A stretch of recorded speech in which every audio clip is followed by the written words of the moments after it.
Beauty is blind. Brava! Bravissima! A tidal wave of applause washed over Justine as roses rained down on the stage.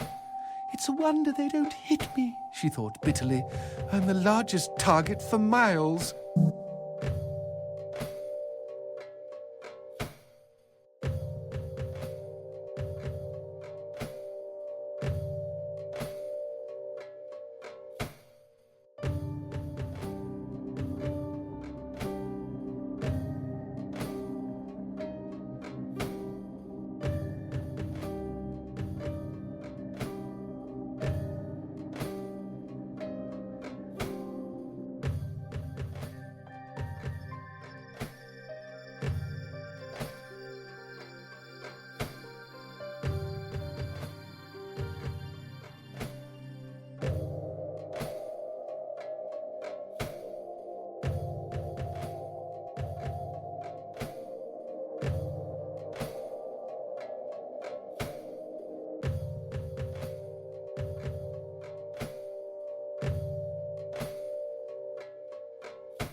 After curtain down, she retired to her dressing room, set her horned Viking helmet aside, and waddled up to the mirror with a gelatinous jiggle.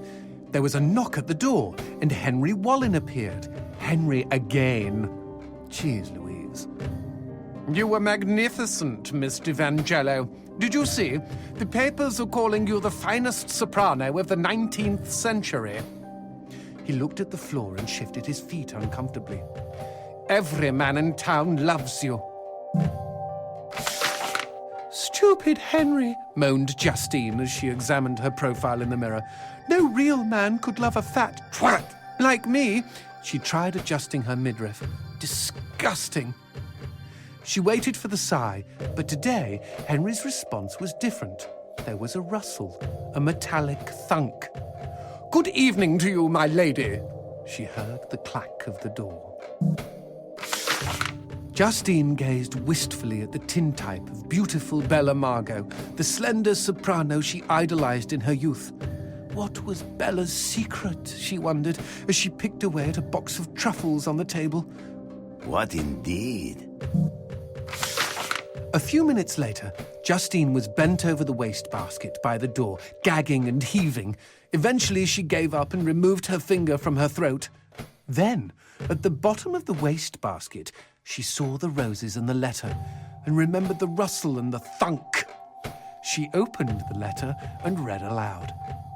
You have won my heart, and that is no small feat. Oh, how sweet! No small feat! She shouted in rage. A large feat, is that it? She crumpled up the note, threw it on the floor, and stomped on it for good measure. Something inside of her had snapped. From that moment forward, she was determined to never sing again. Her voice could go to hell, just as long as she could be beautiful. No one knows exactly what happened to Justine after that. Not the impresario who had begged her to come back, not the reporters who had begged her to comment, not Henry, who had been too crushed to face her again. Correct me if I'm wrong, G, but didn't Henry want to be crushed? I mean, come on. Chubby chaser, anyone? When Justine's landlord finally let himself in, he was startled to discover a slim and beautiful woman in his tenant's armchair. She was naked, and her throat had been savaged. The blood had painted an inverse bouquet of roses on her chest. The woman held her own vocal cords in her hands. The end.